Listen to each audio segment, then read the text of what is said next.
তো তার সন্তানের জন্য সবসময় চিন্তিত থাকেন, তা সে মনুষ্য সন্তানই হোক বা অন্য কোনো প্রাণীর সন্তান। মায়ের আশ্রয়ই সন্তানের কাছে আসল জগৎ। কিন্তু মারুতির দ্বারা বৃক্ষাসুরের নিধন হওয়াতে দশানন রাবণ কি করে প্রভাবিত হয় প্রাণবল্লভ? যেভাবে প্রদীপ যখন প্রজ্বলিত হয় তখন তার জ্যোতি অনেক দূরের অন্ধকার পর্যন্ত পৌঁছে যায়, সেভাবেই মারুতির ধর্মরক্ষক আর অসুর সংহার ভাবমূর্তির জ্যোতিও রাবণের কাছে নিশ্চিত রূপেই পৌঁছে গেল। সেই সব দিনে অধর্মী রাবণের বেড়ে চলা অত্যাচারের সাথে সাথে তার সাম্রাজ্য একেবারে সর্বত্র, চতুর্দিকে আর ত্রিলোকে বিস্তার লাভ করেছিল। দৈত্য, দানব আর রাক্ষসদের অধিপতি লঙ্কেশ্বর রাবণ এক কুটিল রাজনীতিকের মতো নিজের অধস্তন রাজা আর গুপ্তচরদের মাধ্যমে কৈকেয়ী দেশ থেকে লঙ্কা পর্যন্ত, বিন্ধ্য প্রদেশ থেকে উৎকল পর্যন্ত, পাতাল থেকে নিয়ে স্বর্গ পর্যন্ত ত্রিলোকের উপর নিজের কুদৃষ্টি বর্ষণ করেছিল। সেখানকার সমস্ত তথ্য এবং সংবাদ তার কাছে পৌঁছে যেত। রাবণের আমন্ত্রণে সমস্ত প্রমুখ মায়াবী অসুর রাজা একত্রিত হচ্ছিল লঙ্কার দরবারে। মহাবলী রাক্ষস সম্রাট রাবণের জয়! সম্রাট রাবণের জয়! সম্রাট রাবণের জয়! সম্রাট রাবণের জয়! রাক্ষস সম্রাট রাবণের জয়! সম্রাট রাবণের মহারাজ লঙ্কেশ্বরের জয়! লঙ্কাধিপতি রাবণের জয়! মহারাজ লঙ্কেশের জয়! দিগ্বিজয়ী মহারাজ লঙ্কেশের জয়! মহারাজ লঙ্কেশের জয়! দিগ্বিজয়ী মহারাজ লঙ্কেশের জয়! মহারাজ লঙ্কেশ্বরের জয়! মহারাজ লঙ্কেশ্বরের জয়! দিগ্বিজয়ী মহারাজ লঙ্কেশ্বরের জয়! দিগ্বিজয়ী মহারাজ লঙ্কেশ্বরের জয়! আমি প্রসন্ন হলাম আমি। মহারাজ লঙ্কেশ্বরের জয়!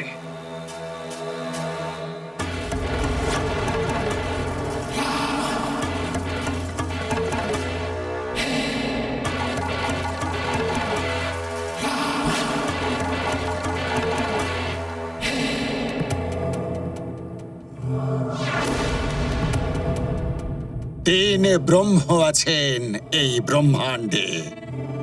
এক ব্রহ্ম, পরম ব্রহ্ম, ব্রহ্মার রচয়িতা। এক ব্রহ্ম, আমার পরম পিতামহ, এই সৃষ্টির জন্মদাতা। আর এক ব্রহ্ম হলাম আমি।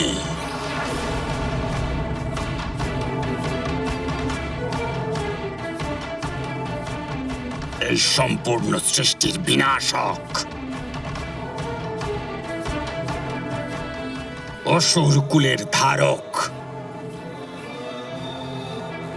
রাক্ষস সম্রাট লঙ্কেশ্বর দশানন রাবণ।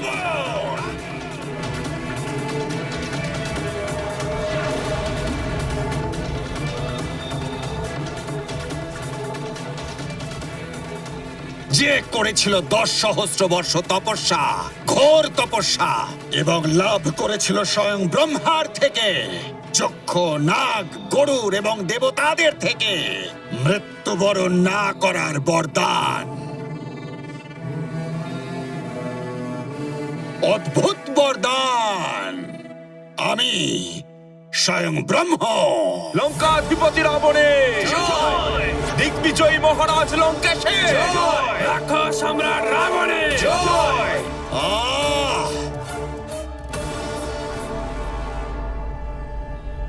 আমি প্রসন্ন হলাম আমি।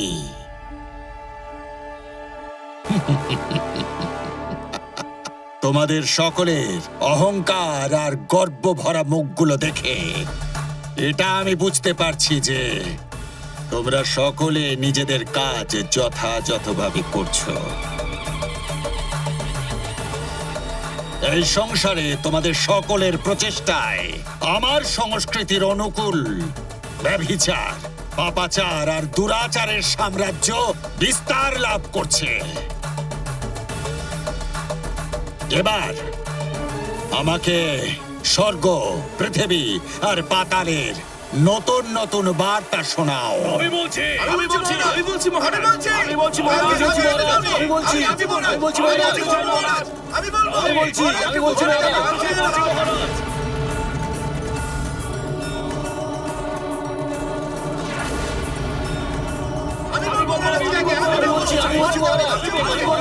শান্ত হও।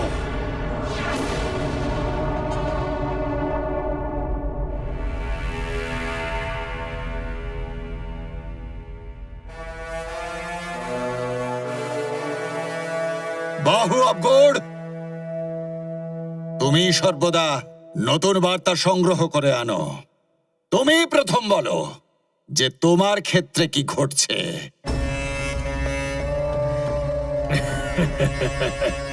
জয় লঙ্কেশ মহারাজ। স্বর্গে ইন্দ্রের সভায় সব থেকে সুন্দর অপ্সরা চিত্রসেনাকে দুদিন আগেই অপহরণ করেছি আমি। আর ওই ইন্দ্র কিছুই করতে পারলো না।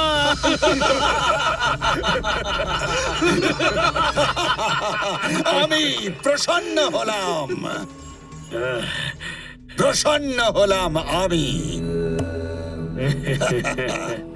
ওই অহংকারী ইন্দ্রের প্রত্যেকটি অপ্সরাকে এইভাবেই অপহরণ করে ওর পুরো রাজসভাকে অপ্সরাহীন করে দেব। ওই ইন্দ্রকে বিপর্যস্ত করে আমি বিশেষ আনন্দ লাভ করি।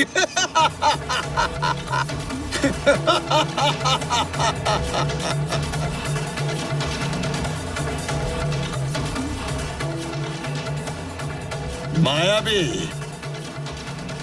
প্রণাম মহারাজ। মধুপুরীতে কয়েকজন ঋষি মিলে অসুরদের পরম শত্রু ওই চতুর ও ধূর্ত বিষ্ণুকে প্রসন্ন করার জন্য একটা মহাযজ্ঞের আয়োজন করেছিল। আমি আমার বীর অসুরদের সাথে নিয়ে ওই সমস্ত ঋষিগণকে যমলোকে পাঠিয়ে দিয়েছি। শান্ত হও।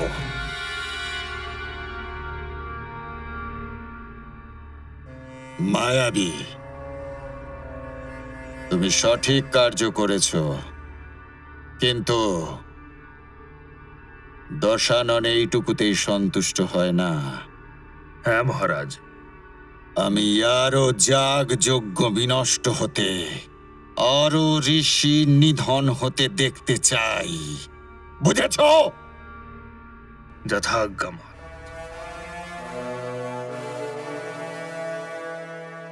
নারান্তক,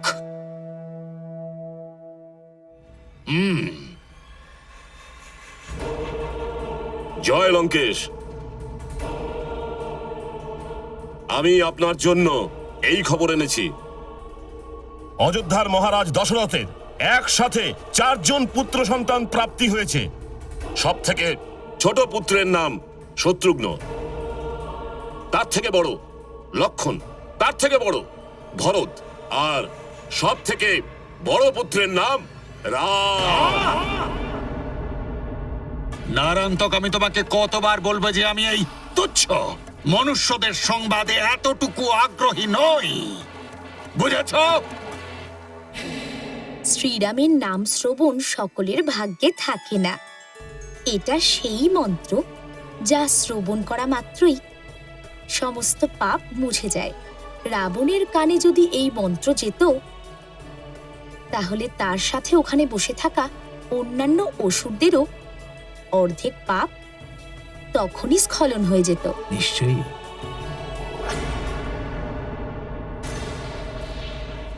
তুমি কি সংবাদ নিয়ে এসেছ রুধিরাসুর?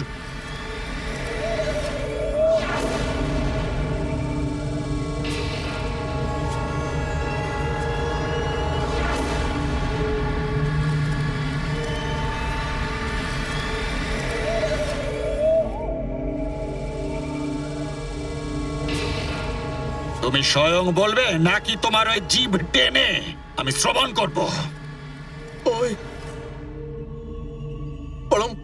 শক্তিশালী মায়াবী বৃক্ষাসুর। কি হয়েছে বৃক্ষাসুরের? ও ও মায়াবী মায়াবী বৃক্ষাসুরের নিধন হয়েছে। কে? আবার বলো। ওই শুম্ভ সাধনের পুত্র মহাবলী বৃক্ষাসুরের নিধন হয়েছে। অসম্ভব!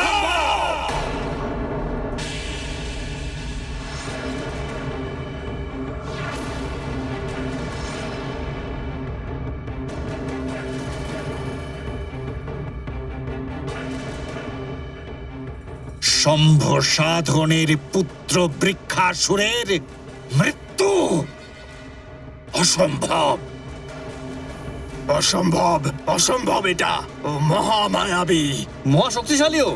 ওকে মারার মতন কে জন্মেছে?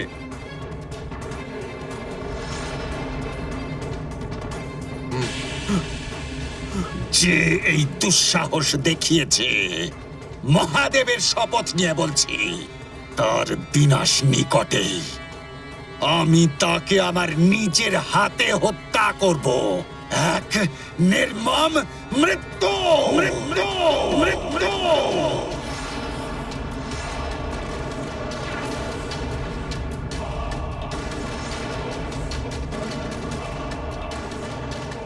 বলো কে সে?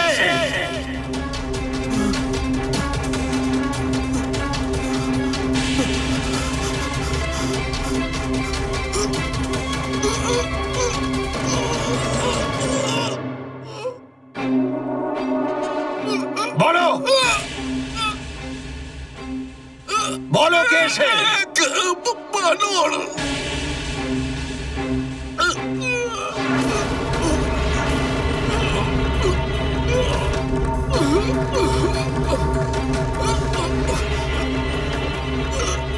এক তুচ্ছ বানর? অসম্ভব! ॐ त्र्यम्बकं यजामहे सुगन्धिं पुष्टिवर्धनम् उर्वारुकमिव बन्धनं मृत्युमुक्ष्याममृतात्। রুধিরাসুর, তোমার দৃষ্টিশক্তি ক্ষীণ হয়ে গেছে, অথবা তুমি মদিরা পান করে লঙ্কেশ্বরের সামনে উপস্থিত হয়েছ। হে লঙ্কেশ, এক বানর সন্তান। একটি ক্ষুদ্র নির্বোধ বানর, যার উচ্চতা আমার হাঁটুর সমানও নয়, সে।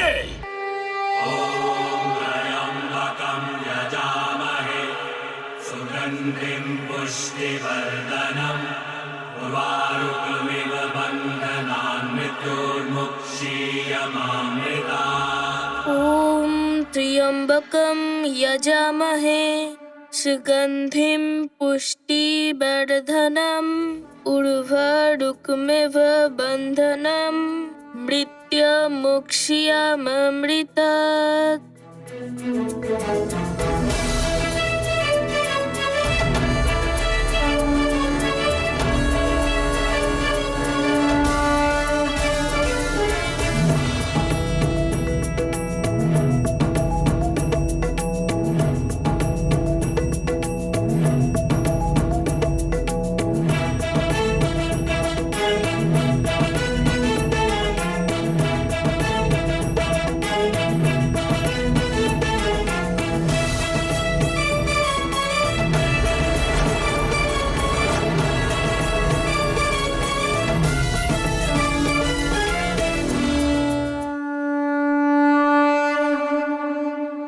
এসব কি হচ্ছে? আর্যপুত্র, মারুতির দেহের আকার তো বেড়েই চলেছে। যা ভয় পাচ্ছিলাম তাই হচ্ছে। ও যদি এভাবেই ওর লীলা দেখাতে থাকে, তাহলে সংসারের কুদৃষ্টি থেকে আমি ওকে কি করে বাঁচাবো?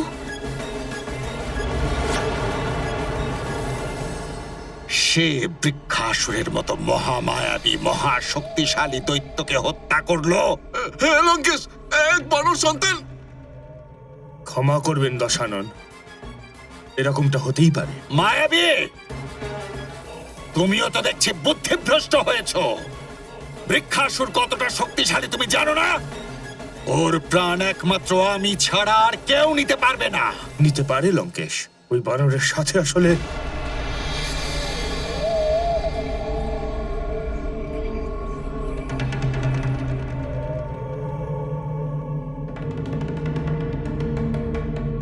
কোনো দেবতার হাত রয়েছে বোধহয়। সমস্ত দেবতা ওই বিষ্ণুর মতোই ছলনার কপটতায় পারদর্শী। ওই বানরকে দিয়ে আমাকে ভ্রমিত করে পরিকল্পনা অনুযায়ী আমাকে হত্যা করার পরিকল্পনা করছে। আমারও তাই মনে হচ্ছে লঙ্কাপতি। নয়তো এক তুচ্ছ বানর। বৃক্ষাসুরকে নিধন অসম্ভব। যদি এর পিছনে ওই দেবতাদের হাত থাকে তাহলে এর পরিণাম ভয়ঙ্কর হবে। শুনে নাও তোমরা দেবগণ, তোমাদের অশুভ দিন আসতে আর দেরি নেই, আর এর পরিণাম ভয়ঙ্কর হবে।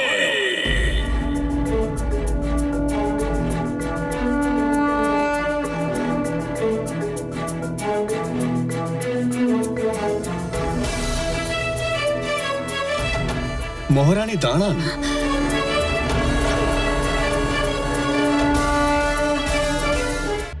মহারানী দাঁড়ান। ॐ त्र्यम्बकं মারা জপটুকু তো শেষ হতে দিন মহারানী। यजामहे শেষ তপটুকু বাকি রয়ে গেছে মারুতির। पुष्टिवर्धनम् गुहाणुकमिव बन्धनं प्रीत्यामोक्ष्याममृता।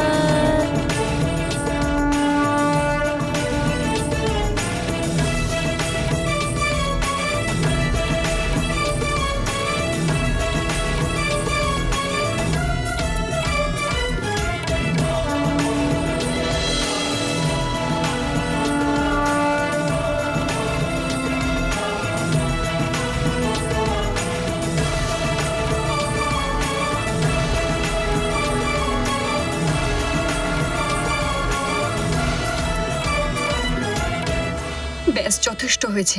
আজ থেকে আমি তোমাকে আমার আঁচলে বেঁধে রাখবো। না তুমি কোনো লীলা দেখাতে পারবে, আর না কারোর কুদৃষ্টি পড়বে তোমার উপর।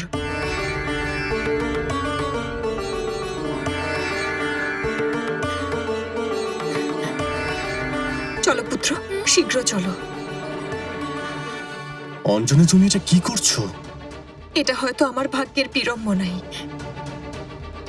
ওকে যত আমি সংসারের সবার থেকে লুকিয়ে রাখতে চাই, ও ততই বড় বড় কার্যকলাপ করে নিজের লীলা দেখিয়ে সবার চর্চার বিষয় হয়ে উঠেছে।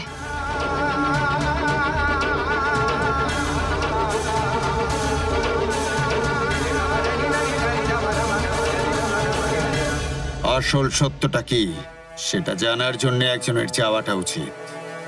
শুক্র আর সারং তো আছেই মহারাজ, আপনি ওদের পাঠিয়ে দিন। শুক্র আর সারণ আমার সর্বশ্রেষ্ঠ গুপ্তচর। বাহু আবগর, তুমি এই কথা বলে নিজের বুদ্ধিহীনতার পরিচয় দিয়েছো আমার কাছে। একজন তুচ্ছ বালকের জন্য আমি আমার গুপ্তচর, আমার সর্বশ্রেষ্ঠ মহামায়াবী গুপ্তচরকে পাঠাবো। বাহ, যে কাজ একজন সাধারণ অসুরও করতে পারে।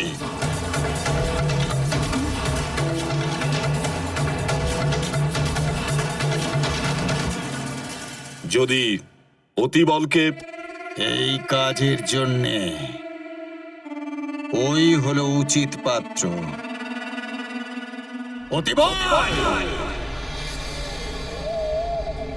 অতিবল,